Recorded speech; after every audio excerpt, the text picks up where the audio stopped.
Unfortunately, the Trump administration seems to be taking action that's setting himself up, if you can say it that way, for starting a new war, even though he campaigned against doing that in Venezuela. And there was this claim a couple of days ago that Trump admitted, actually, not didn't claim, he said that he talked to Maduro and told him that basically you have a week to leave. Well, there was a lot of rumors that have been floating around the last couple of days that Maduro was leaving, that he was at an airfield near the border, et cetera. Those all turned out to be true. And this morning, he was defiantly dancing out in the open before huge crowds of supporters in Caracas and basically said, "We do not want peace of slaves, nor do we want peace of colonies," Maduro is claimed to have said. Where is this going? What do you think is going to happen here? Well, I think, as we mentioned earlier, if you're the leader of a great power like the United States and you make threats and then you assemble forces, you are occasionally expected by the rest of the world to carry through on your threats and use those forces. I am afraid that's where we are. I suspected from the very beginning luminaries like Elliott Abrams, who was in previous administrations a strong neocon Zionist and a big advocate for intervention in Venezuela, the destruction of Iran, the destruction of Russia, or anything else. I think he and others have tried to persuade the president that this is a cakewalk. And you'll probably never have to use the military power that you've got anyway. They'll fold. They'll go away. Now, I've sat with some people that have lived for as long as 9 years down in Venezuela, people with military and intelligence backgrounds, and they all told me the same thing. They said, sure, there are people that don't like Maduro. There's no question about it. But they don't like the idea of the United States shoving some puppet down their throats. And they are proud of their country and its past, its history, and they will fight to defend it. I think that's where we are. It's very clear that they will fight to defend it. The question that President Trump needs to ask, I doubt he's watching us, but if he is, he should go back to the methodology of purpose, method, end state.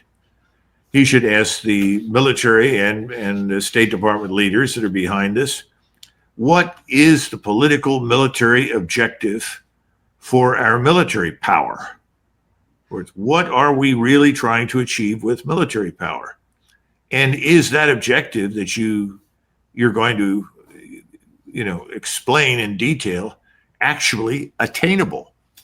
You can always come up with political military objectives that are fantasy worlds. Oh, we want to do this. Well, we all want $10 million. But you're not going to whip it up with a magic wand. So what are you trying to achieve? Is that attainable? That's number one. Second, what's your methodology for attaining this? How does the military power that you've assembled result in the outcome that you've just described? And then finally, when this is over, what's the end state? What do we want things to look like, not just in Venezuela, but in the Southern Caribbean Basin? What do we want to happen in neighboring countries? Because they will be affected by whatever we do. So what is the regional end state as a consequence of what you're doing? Nobody asks those questions in Washington. Nobody asked them on the way into Vietnam. The man who asked those hard questions in 1951, 52 was Dwight Eisenhower. And he asked them about Korea. And the answers he received were absurd. Well, we need 850,000 men to invade Manchuria, take Beijing, and end this war. What? And Eisenhower said, I'm not going to tell the American people they need to support that. Nobody in the United States wants to send people to die in Manchuria to remove the Communist Party from power in Beijing. What, have you lost your minds? So he shut it down, and he drove an end to this thing. That's what Trump needs to do. He needs to step back and say, gentlemen, you have lied to me and you've made a fool of me. No more. You're fired. He needs to get a new team. He certainly should do that. I fear, like you, that he may have overextended, because now that he's put his credibility on the line, because now then what do you do next? If you've sent all this force down there and you have Maduro literally dancing in the street in defiance, I mean, it's hard for me to imagine how any scenario, there's some of the, yeah, they have a little dance off. Maybe that's what they should do. They should be doing a dance off instead of a military operation. not sure who would lose that. Well, I think Donald Trump has better moves, frankly. Well, there you go. He certainly has more audience participation there, and I guess that's the score. But in all seriousness, you know what the best answer is always the truth. I know that sounds awful, and almost anachronistic, but man, do we love it here.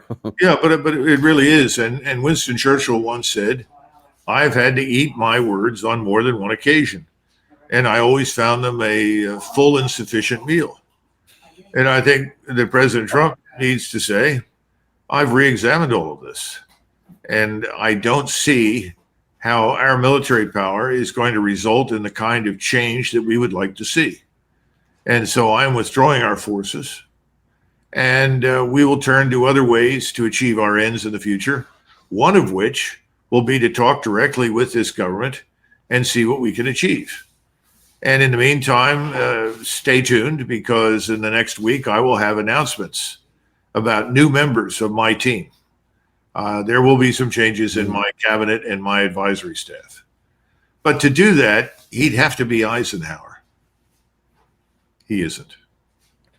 Well, that's a very safe bet to say there. I wonder if you could just, whether it's your sources or just your experience having to do with the administration, why do you suppose that Trump didn't take the easy wins? Because at least according to reports, there's been two separate occasions. One where Maduro said basically you can have access to all of our oil and minerals, and as long as I stay in power. And then apparently on this phone call that happened a couple of days ago, he said, well, I'll just keep the military. You can even put your favorite person in the head of the government, this opposition figure that we're supporting. And apparently Trump said no to that too. Why would he say no to ones that would be huge political wins? It's like someone must be telling him, no, use the military tool here. What do you think? Well, yeah, there's no question about it. We can speculate on who these people are. No doubt Marco Rubio, who's been crusading for intervention in Venezuela, not just there, other places in Central America, and ultimately in Cuba for many, many years. So I'm sure that he's had a major role to play. And remember who his intellectual mentor is. That's Bill Kristol, who's a leading neoconservative and Zionist. So I don't think it's hard to figure out where the theology originates or the ideology originates. That's clear. But President Trump, should have at least followed the advice of somebody like Bill Clinton. Bill Clinton only made one really dramatic mistake militarily during his tenure, and that was in the Balkans. Remember, he was castigated because he didn't want to go into Bosnia for good reason. He didn't want another military commitment there, and neither did his Secretary of Defense at the time, Bill Perry. They all realized we have no strategic long-term interests in the Balkans. Gosh, imagine that. We want to see peace, but that's a matter for the Europeans. We'll back them, but we're not going to become involved. Subsequently, he buckled in Kosovo in a dramatic way and was dragged into that fight. He really didn't want that fight, and it went badly quickly. It was promised initially by General Wes Clark, and I think Madeleine Albright and Berger, the national security advisor, that this would end in 3 or 4 days, or at most a week or 10 days, something like that. Well, that was a dumb thing to say because there's no evidence to support that. You were dealing with the Serbs. The Serbs are very tough people.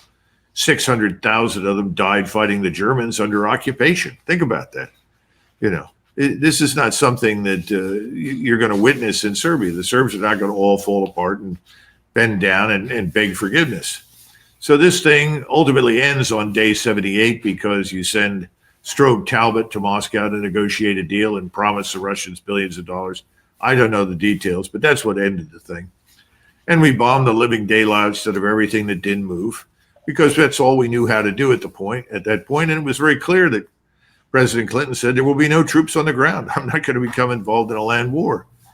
And that was his only real mistake strategically because there was nothing at stake for us in that environment at all. And he ended it simply by telling everyone, you can bomb as much as you want. I'm sending Talbot to Moscow and there will be no ground troops. Well, that's a pretty clear exit strategy. Was it perfect? No, it was imperfect, but he escaped the trap. President Trump hasn't figured that out yet, and he's been trapped in Venezuela, trapped in Ukraine, trapped in the Middle East. Well, let's hope that somehow he does what you suggested a second ago and brings out a big broom and sweeps out a lot of these guys who have given him a lot of this bad advice, because he's still got 3 full years to go here. So we need to keep that in mind too. But in any case, this is crystal clear. You gave President Trump some great advice about at the end of his first term about the Afghan war, and that turned out like you said it would. So let's hope that somehow somebody gets this video to him, and maybe he'll listen to you this time too, for the sake of the country. I hope that he does. But thanks so much for coming on today with this clarity, Drug. We always appreciate it. Thanks, Dan. And we appreciate you guys too. And be sure and log into our Apple Podcast, Spotify, or Podcast Addict. A lot of people really like to get this information via podcast. Share this with your friends, because I know a lot of folks that really like the podcast route, or we're getting a bigger audience in there. Also on the written format, DanielDavisDeepDive.substack.com.